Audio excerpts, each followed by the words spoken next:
Oh, hey, so if this is popping up on your phone, then chances are you listened to a lot of my music this year on Spotify. It's Taylor, by the way. Thank you for doing that. Thank you for all of your support with The Life of a Showgirl. And we actually have a lot of reminiscing that we could do coming up because I have a docuseries and a concert film on Disney Plus coming out on December 12th called The End of an Era and the Final Show. I hope you have a wonderful holiday season. I'm so grateful for you. Thank you for everything. Mwah. If you're new here, don't forget to hit that subscribe button. Did you know over 90% of you watch without subscribing? It costs you nothing, but it makes a huge difference and helps us keep bringing you great content. Travis, you were in Lake Como, weren't you? Oh, yeah. Me and Tay danced around Lake Como for a little while, man. I loved it out there. That's my, I got a place there out there. Oh, yeah. It's a good spot, isn't it? They love to point it out whenever you're doing whenever you're on the lake. I'm part of the tour.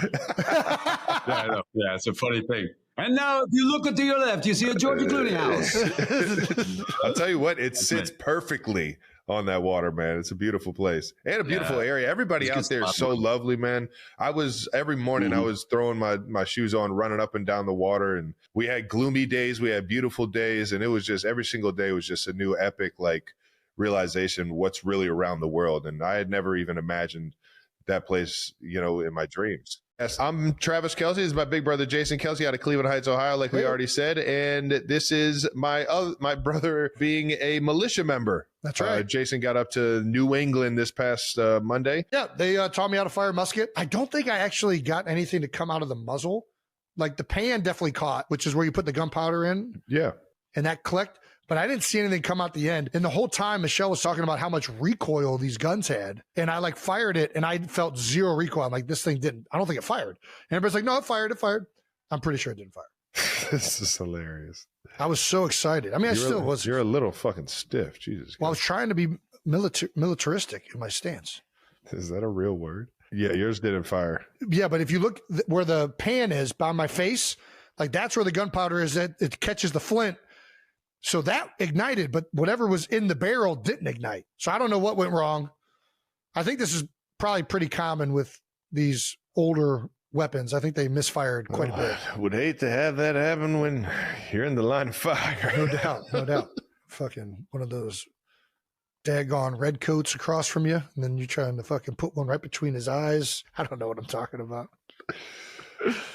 Should we start the podcast yet? I'm just going to leave it like this. I'm not cutting a goddamn word out. It's going to be, we're going free form this week, folks. Is there structure? Not really. Subscribe on YouTube, Wondery Plus, wherever you get your podcasts, and follow the show on all social media at New Heights Show with 1S for fun clips throughout the week. Jason, why don't you tell everybody what we actually have coming up on the show? All righty. We've been talking for over an hour and a half already, but coming up on this episode, 92%ers, you're going to hear a little recap from Thanksgiving week in the NFL, talk about the Fat Guy Fight Club that we started at the link. And shit. We've also got George fucking Clooney on the show today. How about that? George Clooney? Going to be 3 Bearcats on this podcast later. Oh, little do they know. We claim him. We're claiming him. I don't care if it's for a week and he dropped out. I don't even care if he just got accepted, but he never took a class. He's a Bearcat.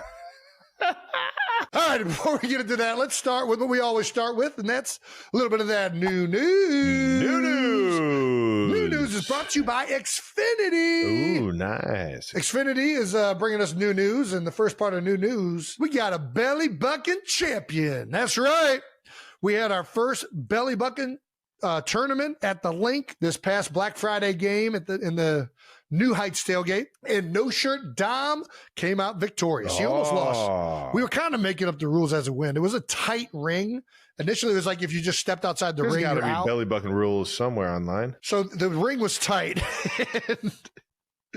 Initially, it was like if you take one step out, we're gonna end the match. Yeah, but it was people were taking steps out all the. We ultimately was like, okay, if you get 2 feet out of this thing completely, then the round's over. Man, I feel bad for anybody that lost with 1 foot out. Nobody lost with 1 foot out. Oh, that's the thing. It was very apparent from the first one. It's like, okay, we can't do that. It became apparent who won each time. And No Shirt Dom, he had a nice sidestep. At one point, it looked like he was going to lose.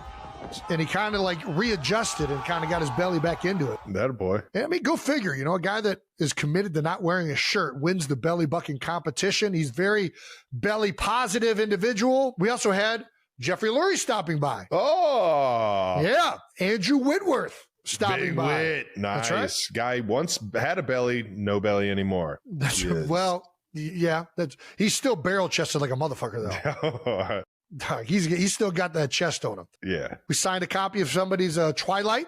That's right, book. And yeah, we got some 92%ers that asked some no dumb questions. I think I would redo the no dumb questions, Brandon, for our next iteration of tailgating or really just going out with fans. I think we got to bring the no dumb questions to the fans. It was hard to get them to think of them on the spot. Yeah. I like the idea of like, let's go in there with a predetermined kind of things put them we on the spot. spot. Put them on the spot where they don't get to think about this. You tell us how many holes a straw has, and I'll tell you why you're a fucking idiot. Note taken. But the 92%ers are great. Wow, you actually have a notepad? Intern Brandon is always Why didn't everything, I came with a computer. I don't have a notepad. I want a notepad. Oh, I got a computer. There you go. You just Why would I do a notepad when I have this? Jason, you got a little bit of a belly bucking in there. You want to tell everybody what the I'm not gonna lie, I did kind of make the belly bucking competition just so there was something that at one point I knew I would eventually get in there and get in the belly action. A little belly on belly. Me and No Shirt Dom. So this is No Shirt Dom right here. He was our champion. We decided to have a little friendly one. The only thing that wasn't really a bucking. That was an offensive lineman, duck walk.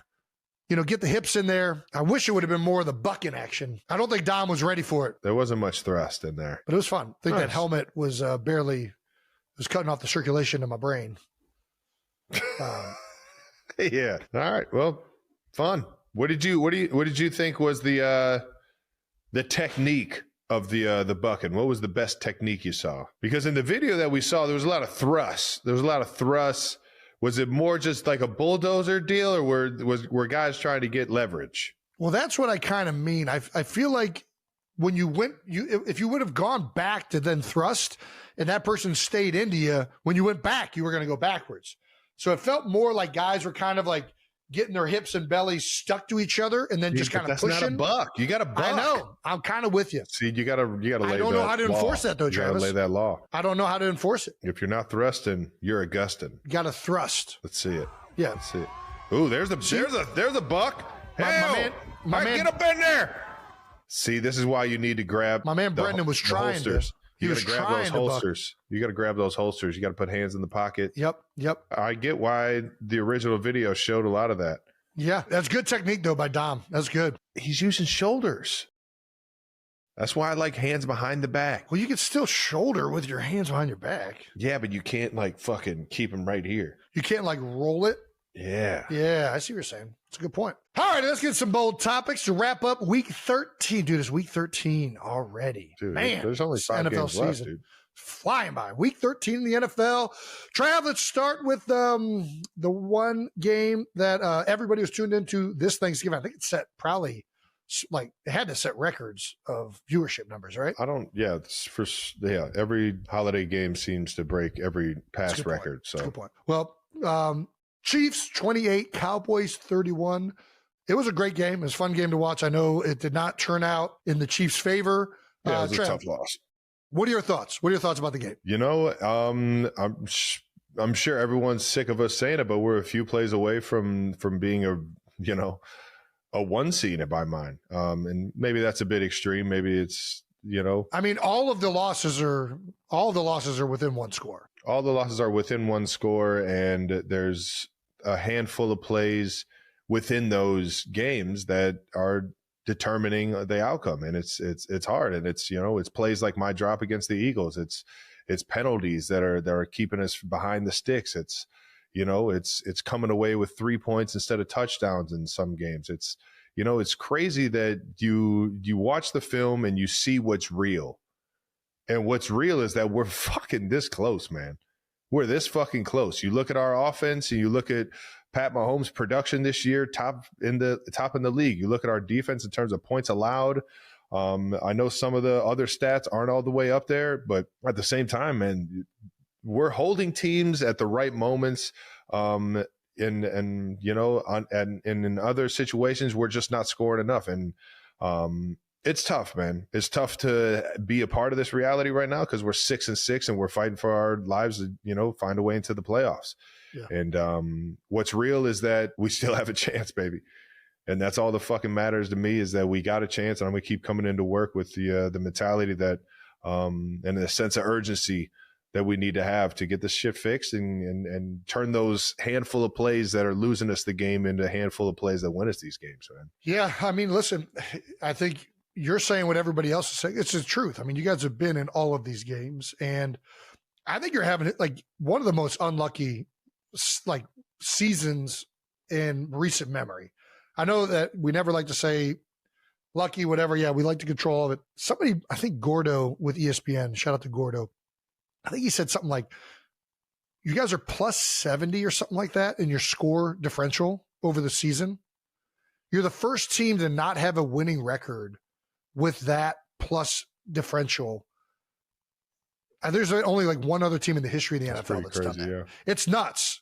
I don't know what it is. I'd rather like get the actual number, but it's something outrageous. Like, you guys are actually performing really well on both sides of the ball. It's just like these crucial mistakes and end of game scenarios, which you guys have been so good at for so long, just have not fallen your way this year. Like last year, they all fell your way. This year, they just haven't. And it's been a weird year in the NFL in general, like especially the AFC. Like, who is like the top of the AFC right now is Denver and the Patriots. I don't know that anybody has shown a ridiculously better version of football than any of the other teams in the AFC. Like everybody's had their up games. Everybody's had their down games. Who is the complete team? I don't really see one. And it seems like it's up for grabs. And when it's like that, if you're an AFC team, all you want to do is get into that dance. Because at the end of the day, if you get in, you got a chance. And I know it hasn't gone your guys' way yet. You're not happy with where you're at, but it all still is in front of you. Like, I mean, this Andy Reid quote is pretty incredible, but Andy Reid was asked earlier this week about you guys, you know, having to win out. Do you need to win every single game? I forget what the exact question was. And Andy Reid came back with this banger on the confidence this team could win the final 5 games. He said, we're going to try to tickle your tonsils on every play, every game. That's the attitude that we're coming in with. And then you let the chips fall where they may. And I think that's the attitude you got to come in with. And I just love the tickling of the tonsils, obviously. That's a nice alliteration, man. Nice. Is this have you heard Andy say tickling tonsils before? Never heard him say that one. Nope, no, that's a new one. It's the first one. He's got a bunch of bangers in his pocket, though, man. Yeah. He's got so many, and he's been doing this for so long, man. He knows which ones really get the people the right going, one to pull man. out. Exactly. And that's that's the fun in which you get playing for him. I've never heard Andy rip it like that. I loved it. I'm fired up. Well, the thing is, Andy didn't mean it like that. Andy was just trying to say, shove the ball down their throat, which he will say. And he'll come up with little funny mannerisms, but the double entendre there is talk nasty to me, coach. Come on, let's go. This is my kind of football, bros. Let's go. This is how the coaches talked in high school. I'd have signed up. Yeah. Didn't know y'all were doing that out there. There are some very sexual. Y'all just drinking from the hose. What are we doing? What are other like sexual all of it metaphors that coaches have used in the past? You take these big ass dick beaters you got and you put them into that middle of the chest. That's one of my favorite. Dick beaters is a great all timer. You ever heard that one? Such a long way to just say hands. Yes. Yeah, hey, but sometimes you come up with a little bit. Stout would always call it like a hook. Like you need something that like you can't just say something. You need to say something that registers something in your head. If you say like, hey, put your hands in his chest, it's like, that's already out my fucking brain. You tell me to put my dick beaters inside of his chest, I'm remembering you telling me to put my dick beaters in his chest. I'm not going to forget that one. Oh, my hands. How'd you know? I really only have one dick beater. Are you guys using both?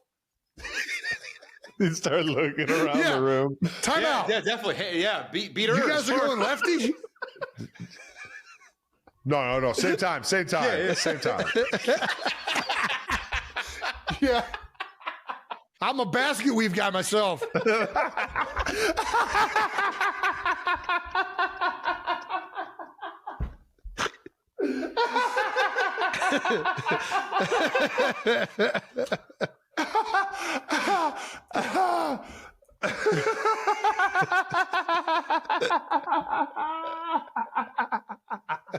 This is our greatest episode ever.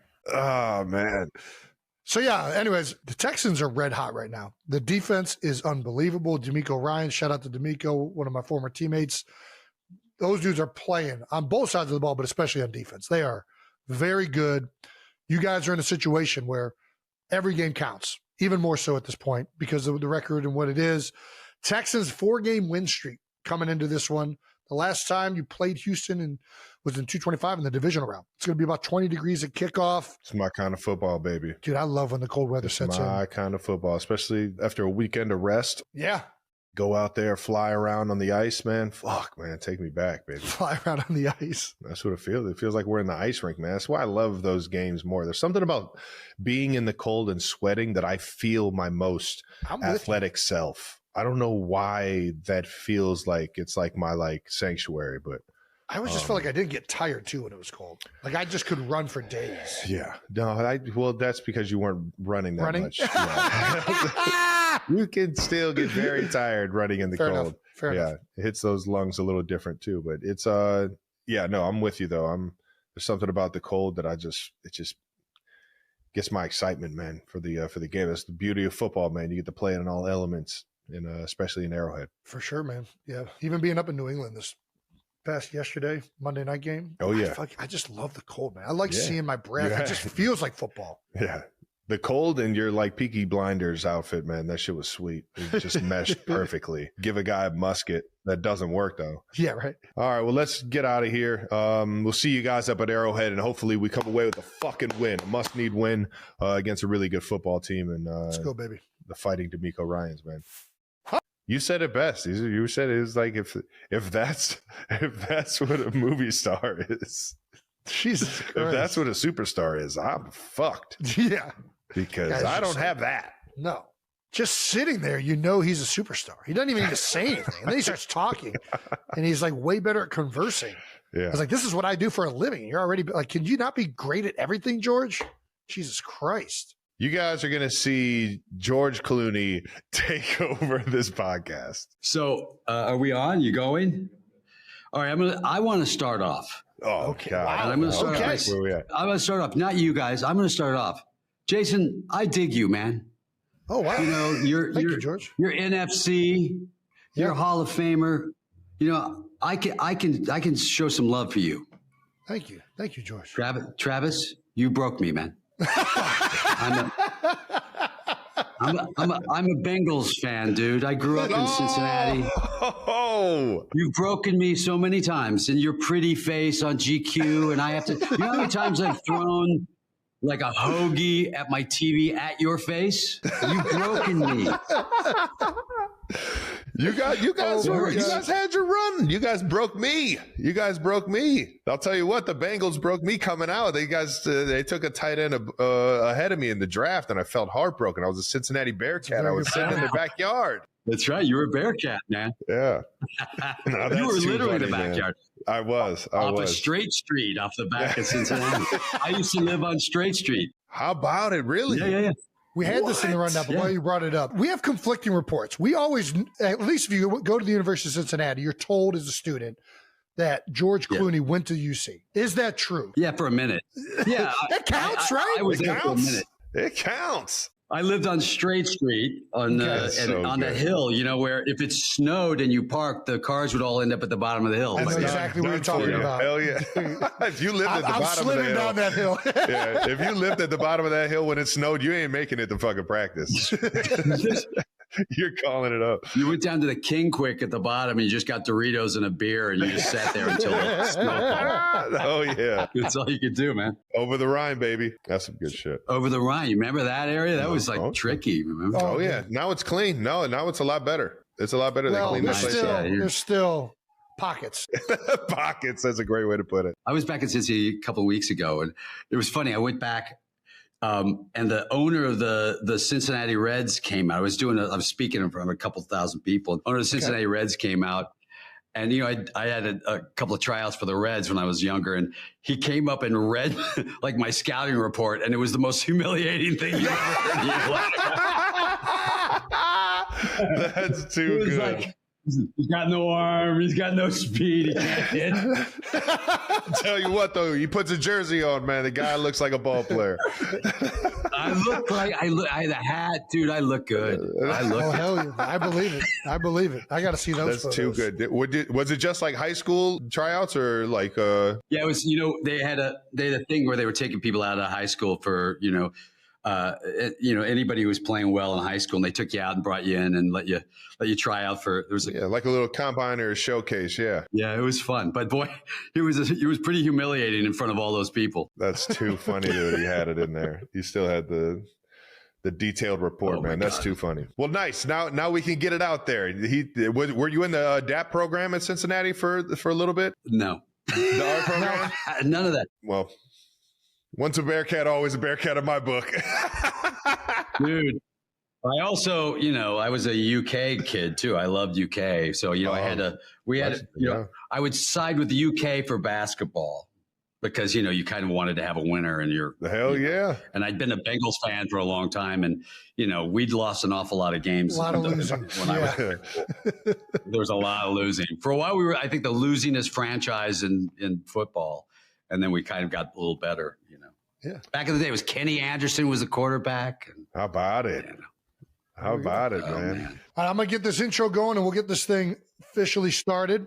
I know. Bring it, man. All right, here we go. Our guest today is a Hollywood legend from Lexington, Kentucky, a 4-time Golden Globe winner, a 4-time Screen Actors Guild Award winner, a Tony Award winner, and a 2-time Academy Award winner. You know him from his roles in ER, Syriana, Out of Sight, Oh Brother, Where Art Thou, Perfect Storm, From Dusk Till Dawn, Michael Clayton, Burn After Reading, and Oceans 11, 12, and 13, and there's probably more coming. He's the star of the upcoming film, Jay Kelly. And unlike myself, he actually won Sexiest Man Alive twice. 92%ers, please welcome Mr. George Clooney. No fucking way. Oh my gosh, man. Guys. That is a heck of a laundry list. Clarification, I never won a Tony, but I'm glad you said it anyway. If you get it out there, then people will think I won, and that's even more fun. You did now. Gosh, dang it. Just all right. I appreciate the honesty. We gave you one. Did we miss any? Yeah, did we give you one? Many. We missed a bunch, I'm sure. Yeah, it's okay. I'm fine. I'll be okay. Hi, guys. How's it going, man? We're doing great. Thank you so much for taking the time to hop on, George. This is an incredible honor for us. It's fun to be here. It is. I still can't believe that we're getting guests of your stature on this thing. It's insane. This is it's incredible. Stature now. See, I get gray and I have stature. Well, I mean, no, you get you get distinguished. Into that one, yeah. Dang it, distinguished. I know. It's coming from a guy that's turning gray as well, and I'll tell you what, he embraces the grayness. He can't wait till he goes full white. Damn right, dude. It's coming. It happens fast. Okay, perfect. I'm looking forward to it. I'm full Santa Claus here in a couple of years, man. It's going to be epic. Your wife will be so happy. Yeah, she'll be thrilled. She'll be thrilled. All right, let's talk about Jay Kelly. How about that? All right, bring it on. Initial thoughts. First of all, incredible film. Loved every second of it. And I know you've already, I'm sure you've been asked this by anybody else talking to you about this film. Did this film feel extra personal to you, being about a blockbuster actor and everything happening behind the scenes? There had to be some type of personal connection to you in this film. Well, I mean, look, we're the same height and the same hair. So good. The guy's kind of, he's kind of a mess. And I hope at my age that I'm not quite in that much of a, fair enough, crisis mode. But, listen, look, this is a guy whose kids hate him and, dad doesn't like him. I got 8-year-olds and they still dig me, Perfect. That's going to change, as you know. But, teenage years are coming. How old are your kids? Dude, they're all young. I got 6, 4, 2, and a brand new one. So we're in the early stages. Brand new one. Nice. It's coming, man. And I'm telling you, dude, it's like, even at 8, I've got like my daughter rolling her eyes now, which is a new thing. Gosh, okay. Like I'd say, like, hey, your dad's a big star, and she just rolls her eye. Yeah, sure, Dad. Not great. How do you handle that? Let me ask you that. Are you a are you a strict, or do you get on? Like, what's your parenting style? I'm a little strict. I'm not like, I'm not nutbag about it. My kids are pretty good. My kids are really well behaved. But I have to say it's a pretty funny adventure raising kids, because they're, you don't realize, how much they're listening to you. Like, I was in the car driving to school the other day, and I like some guy, cut me off, and I was like, fucking asshole. And I'm driving, and like about 5 minutes later in the back seat, I hear fucking asshole from my 8-year-old. Same tone, same delivery. Oh my gosh. Everything. And they're going to say that, and my wife's going to hear it, and then I'm dead. Yes, exactly. There's no way I could deny it. So you're learning as you go. That's amazing. All right. Well, to summarize the movie for everybody that needs to go watch this thing, George Clooney plays a famous actor, Jay Kelly, alongside, and this is an awesome moment, his manager, Adam Sandler, the Sandman. The Sandman, baby. And you guys go to Europe to kind of, as a sabbatical almost, to kind of find out, what are we doing here? And a little midlife crisis kind of moment. I thought it was fantastic. It's so much fun. Do you guys know Adam at all? Have you ever met him? Well, Trav, yeah, baby. Yeah, Trav was in Happy Gilmore 2. I had the pleasure of being on set with the big guy. Yeah, that's right. You were in the movie. By the way, he didn't ask me. He didn't ask put me in the movie. That's a missed opportunity, Adam. That's a missed opportunity. I told him, man. I work cheap. Not like Travis. So I'm doing this thing for free.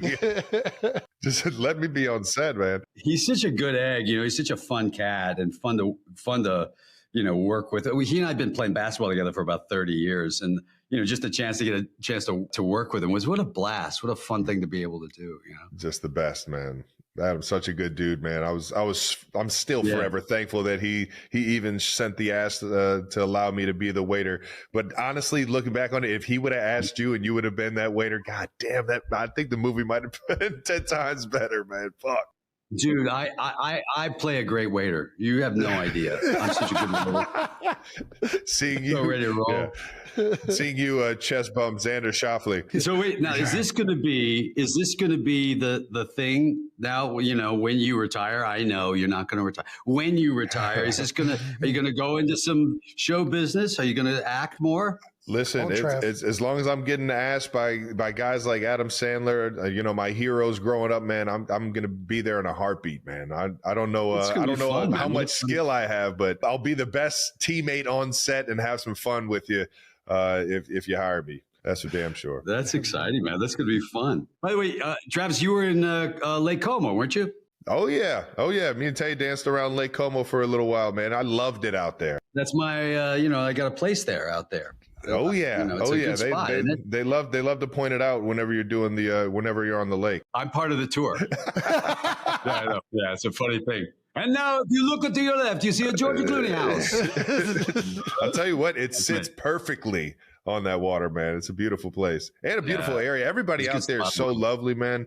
Every morning I was throwing my shoes on, running up and down the water, and we had gloomy days, we had beautiful days, and it was just every single day was just a new epic realization what's really around the world. And I had never even imagined that place, in my dreams. Had you spent time in Italy at all? No, that was my first time. Because, what you'll see is there's a version of life that they live that's pretty interesting. They really celebrate dinner. It's 2 hours and you're eating with a 10-year-old and you're eating with your grandparents. And it's they do it right there. There's so many little spots that are just so fun to go to dinner too, man. It's like you're going to a place that has like 10 seats in a corner of a cove, and it's just the best pasta you could ever imagine, and just the best. It's such a cool place. I recommend that place for everybody.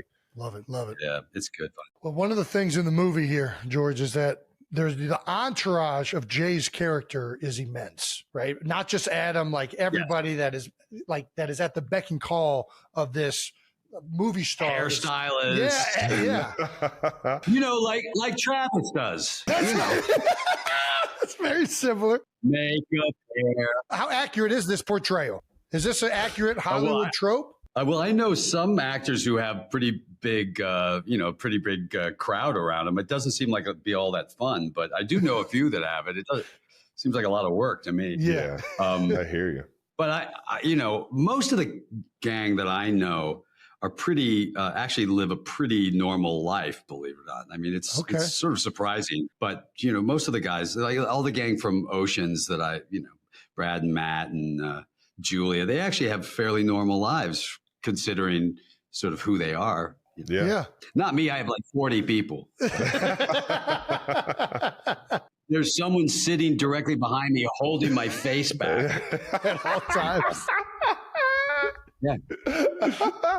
Oh man, that was a banger. George, did you have to do some sort of like long distance training? You're running in like the entire second half of the movie. You're just sprinting across fields. Okay, so here's the thing. First of all, we were trying to run like a big goofball, but I'm 64 years old, and we do it's like a couple hundred yards sprinting. Oh yeah, and I do it like 30 takes. Oh my gosh! And at one point, I go to the director. I go, I'm 64, dude. And he goes, well, I'd just like to see you run faster. No way! No way! And here's something I learned from Jason. Rather than running faster, I just pumped my arms faster. That's right. There you go. That's something Jason Work smarter, not harder. Oh yeah. Oh gosh. So wait, where are you guys? You're in KC, right? Yep. And Jason, where are you? I'm in Philly, man. I live here. We settled here. My wife is from 5 minutes away from where we live, so we got a lot of support with the kids and everything. So there really wasn't another option. I don't know if we'd be able to do what we do. Do you guys battle it out over who's got the coolest podcast? Do you get into that? Do you fight? For sure. Well, it's everything. You already know. You got to. You gotta go after every bit of like bragging rights at the dinner table during Thanksgiving, man. It never stops. What? Let me ask you this: as a Cincinnati fan, Burrow's coming back. Like, does that inspire you, or is it just like this defense is so bad it doesn't matter who's playing quarterback? Well, I worry. I mean, it's not like Flacco wasn't putting up good numbers. So what do you do? Listen, it's an interesting time. Yeah. No, it's an interesting thing to be a Cincinnati fan in general. I grew up. When I was growing up in Cincinnati, we were in Kentucky, but across the river, I was, so in 1975, I was 14 years old, and we had the Big Red Machine, baby. Come on now. And it was like, I thought we were always going to be Cincinnati's going to be the epicenter of great sports. Yeah. I didn't realize that was sort of going to be our swan song, in general. Pete Rose, Johnny Bench, those that freaking great. Joe Morgan, Ken Griffey. Oh yeah. I mean, think about that. I mean, we had a team, man. Yeah, man. Absolutely. Have you met Joey Burrow, the smooth guy, an Ohio native? No. Haven't ran into him yet? No, and I'm a big fan. I know that you guys like to harm him. I know that, but listen, he's harmed us. He won, I think, the first 3 games ever played against us. I remember it. Rename the stadium. Between Burrow and our, we have some amazing receivers and Chase and those guys where, we really do have it's fun to watch again. That part's fun. It's just heartbreaking to, try to stop a run. It's just like, are you guys going to win it all this year? That's the plan, big guy. We got some things to clean up, that's for sure. So I won't just go ahead and say that we're going to. But when you've won Super Bowls, is it every team that comes in is gunning for you guys? Then is that how it feels? For sure. That's all the pride. Season. That's the honor that you get though when you win it. You know what I mean? Like I'm a competitor where I want everybody's fucking best. I get excited about those games when the moments are huge and you know what I mean. It's a close game and you need to be your greatest. Like I fucking love those moments. Those are my favorite games to be a part of. Exciting. And it definitely when you play in good quarterbacks like Burrow and Josh Allen and those guys, like it's every game. Oh man. You know what I mean? Like you got to play at your top or else you're going to get smoked. I got a question, George. Do actors get competitive like athletes? Oh, that's funny. Like everybody's gunning for the Chiefs and the Eagles for the Super Bowl. Like, do you get competitive with some of these other guys? Like, my film's going to outdo yours, or How does that work? No, I don't think so, because we're kind of, there's not a, I don't have to beat out somebody, or they don't have to beat me out. So I, to sort of succeed, in a weird way. But so there isn't really that kind of competition. I do enjoy, like, I'll give those guys shit. I love giving Matt Damon shit. That's good fun. And he deserves it, by the way. Absolutely. Absolutely. By the way, he's a Patriots fan, and the Patriots are playing well. I can't live with it right now. It's too much. It's bad. It's just, How did this happen? I hear about Vrabel, they let a Ohio guy get at their realm, man. I'm just saying, Ohio ball player, man. Crazy Vrabel. how much a coach can make a difference. Yeah, it's huge though. And then and Pitt's a Kansas City fan, so you guys got Pitt. Oh yeah. So the whole Oceans team is breaking me, man. It's just too much. We're gonna do another Oceans. What? You guys are doing another one? Yeah, we're gonna do another one. Oh, but now we're old, so it's gonna be like mostly just trying not to crap yourself. Dude, I can't fucking wait though. It's like every sneeze is a gamble now, Yeah. Is this already are you guys getting ready to film it? How does this work? No, we're scouting locations. Everything's been agreed to? Yeah, the main thing is just finding the time in the schedule to figure out when we can all do it. But yeah, we've got a really good script, and it's going to be fun to get those guys back in the room. It'll be fun. Oh, hell yeah.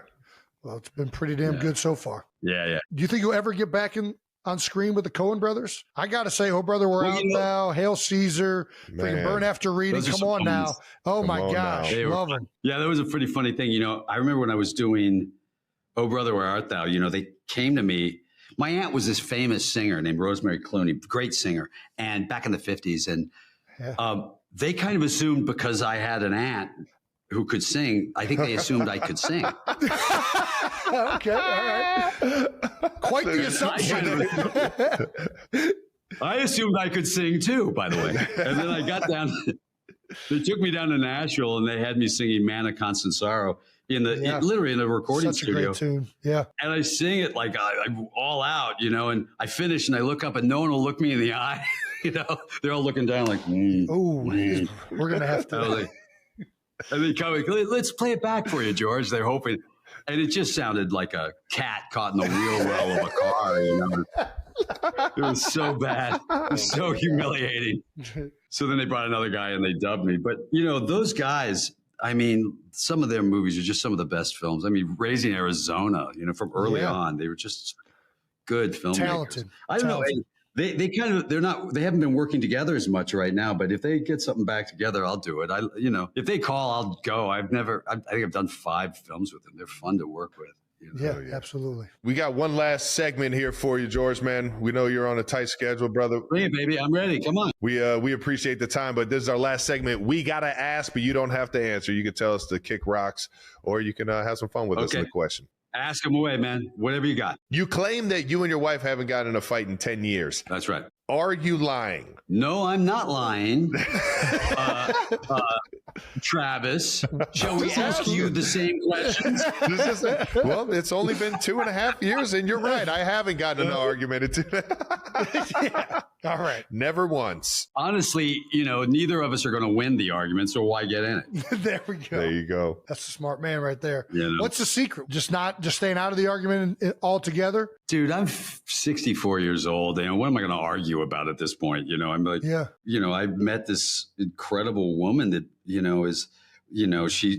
she's beautiful and smart, and she stands for all the most important things that I believe in the world. And I can't believe how lucky I am. So what am I going to fight about? I'm like, it's a great answer. God damn, that's a good one. Too late to do it. Yeah, you can use that if you want. I'm stealing it for sure. I'm just taking notes this whole time, big guy. You don't even know. Exactly. Come on, bring me another one. What else you got? Come on, Trev. As Batman, where do you rank Jason as Fat Batman? Do we have the picture for him? Let's see that. Oh, nice. I think I remember that picture coming out. Oh gosh. Very unfortunate that you can see this. You could be one of the bad guys in the film. By the way, you and I, both of you and I know that I was the best Batman. You know that, right? Absolutely. There's no argument. Absolute best. Ben Affleck, come on. I put This is where that I was the only one competitiveness that comes had- in. There it is. Yeah. This is where that competitiveness comes in. Yeah. I'm the only one who had rubber nipples. You have rubber nipples. Rubber nipples, Your tits dude. didn't That's come through commitment enough. right there. That is Your commitment. tits didn't come through enough on the suit. Yeah, it did. When it got colder, it was like 2 Dunlap tires coming out. All right. If you're new here, don't forget to hit that subscribe button. Did you know over 90% of you watch without subscribing? It costs you nothing, but it makes a huge difference and helps us keep bringing you great content. It's beginning to look a lot like Christmas in the world of Taylor Swift and Travis Kelce, and fans are buzzing with excitement over what the power couple has planned for the holidays. With Taylor wrapping up her international shows and Travis deep into the NFL season, the pair is carving out special time to celebrate the magic of Christmas together. Sources say the couple is hoping to blend their traditions this year, from cozy movie nights and homemade hot cocoa to exchanging heartfelt gifts that reflect just how far their relationship has come. Taylor is reportedly planning a warm, music-filled holiday evening, while Travis is excited to bring some of his family's classic traditions, from festive dinners to those competitive holiday games the Kelces are known for. And if schedules align, there's talk of a quiet winter getaway where the two can unwind, recharge, and enjoy a little privacy before the new year begins. Fans are already imagining the adorable photos, the sweet moments, and maybe even a romantic Christmas surprise. Whatever they decide to do, one thing is clear: Taylor and Travis are ready to make this Christmas one to remember. And with a love story this bright, the holidays are sure to shine even brighter.